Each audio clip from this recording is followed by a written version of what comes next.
Shabbat shalom again, friends. This Shabbat, I'd like us to chat a little together about the ancient Jewish practice of gardening. I'm kind of kidding, but kind of not. How many gardeners do we have with us this evening? Show of hands. Okay, I'd say that's maybe 30% of the crowd, maybe a little bit more. So gardening is wildly popular in America. 55% of households keep a garden. Over 40% grow some portion of their own food. Gen Z, those are people born between 1997 and 2012, which is definitely not me, but it is those are young people that are fueling an amazing renewal of interest in gardening. And around the world, it is estimated that there are 1 billion home gardeners, 10% of all humanity. And for good reason. The same forces that define 21st century life, screens, speed, disconnection from other people and from place and seasons, economic anxieties, AI anxieties, climate worries, all of these things seem to be driving people back to the soil. Gardening is one of the few activities that is simultaneously exercise, meditation, food production, ecological action, community building, and a deep aesthetic expression of our place in the world as caretakers of a greater whole. The short-lived paradise from one of Torah's first and most sacred stories was, of course, a garden. Now, I want to talk to you today a little bit about one gardener in particular. My grandmother, who's long since passed, was an extraordinary gardener and a bit of a character. I loved her very much, and she taught me so very much. I think she really was the one who passed down her sense of humor to me.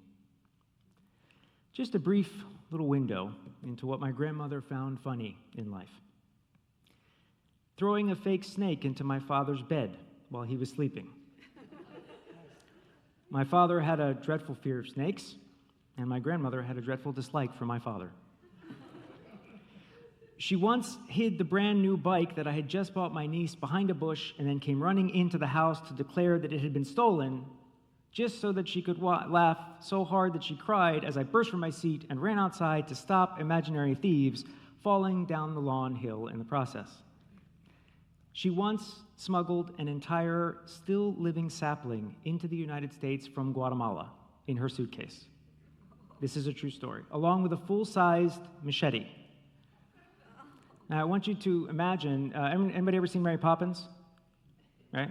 Mary Poppins does this thing where she pulls a coat rack out of a purse. Something very similar happened in my living room that day. About this big, I kid you not, out of a regular-sized suitcase. Now, my grandmother, she lived in the United States for over 30 years and came to this country to help raise me. She could only say 3 things in English. Spanish was her native language. She could only say 3 things in English, even after 30 years here. Good morning. I love you. And Mr. Abraham Lincoln. That's also true. That last one was to prepare for her naturalization test at the age of 80. But more than her wild character and love for life, she loved gardening above all else. She spent most of her time in the soil, and she could grow anything. She even planted flowers in places that we who lived in the home would never actually have the angle to see, either coming into the house or leaving it. They were for other people, she explained, so that they could feel happy too. The first lesson my grandmother ever gave me on gardening, on caring for beautiful things that live and bloom and thrive and survive if cared for through whatever nature can throw at them, is that there are 2 types of plants in any garden: annuals and perennials. Absolutely. I knew there were some gardeners in here. Perennials. So annuals bloom for a season, generally don't return. Perennials bloom as beautifully as ever, season after season, And between these blooms, there is a time when the vitality and the vigor of the plant, it seems to wane, only to burst through the soil next spring, brighter and more beautifully than ever. My grandmother loved perennials. She also said annuals were a waste of money. But she loved perennials, and she said to me that they were like people. And as I've grown, I've extracted that to be that they're like communities.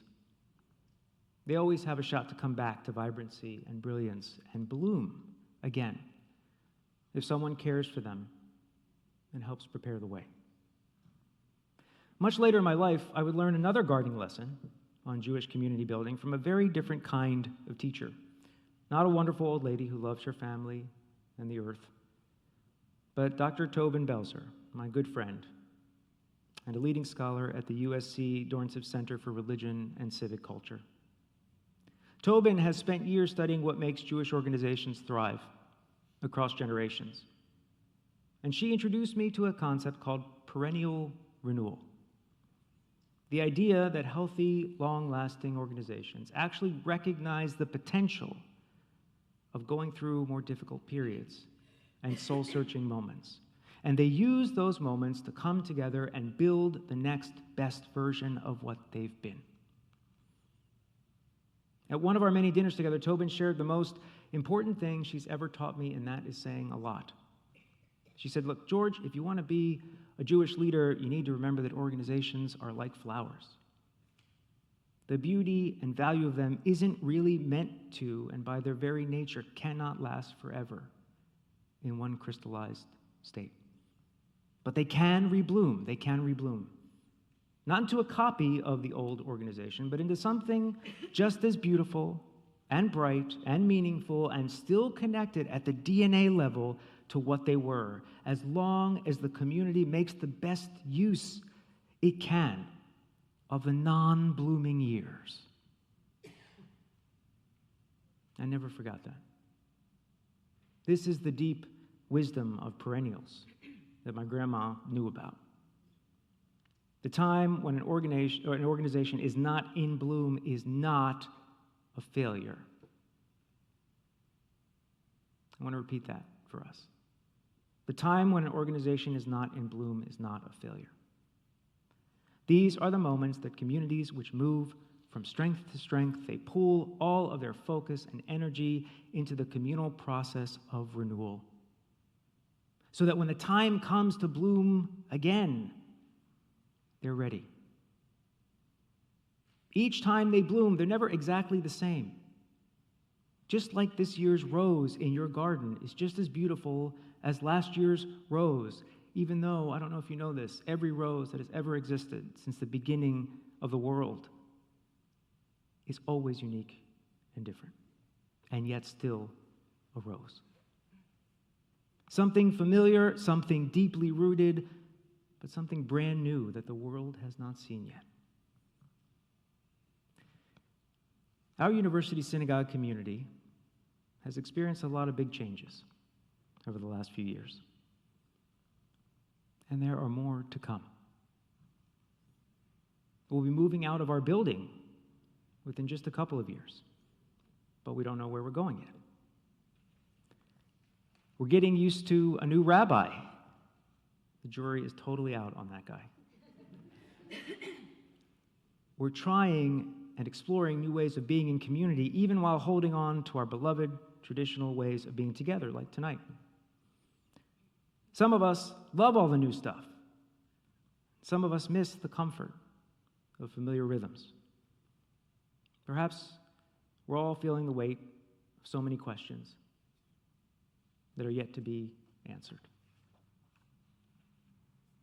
2 weeks ago, our president, Mark Bregman, sent out a survey asking for your feedback and input on many of these important questions. Nearly 60 of you replied, and we are so grateful because that survey was only the very beginning. Over this next year, every member of the congregation at every level will have the opportunity to be invited and engage in a comprehensive reimagining of what University Synagogue can and will be. Surveys and focus groups, interviews and town halls, whatever the tool, you will have an opportunity to be part of the dreamers, to build a story we can believe in. For 38 years, you have been the gardeners of this beautiful community. You laid down the soil. You planted the seeds. This extraordinary Jewish kehillah, unique to all others in the area. This place and its people have been a beacon of modern, humanistic, wise and curious, deeply rooted, compassionately connected, world-repairing, bold, relevant Jewish life. And we can continue to be that. But only if we use this time to tend what we've grown. To make sure that our hands are in the soil together again, all moving with the same spirit and purpose. Not the same answers, but the same spirit and purpose.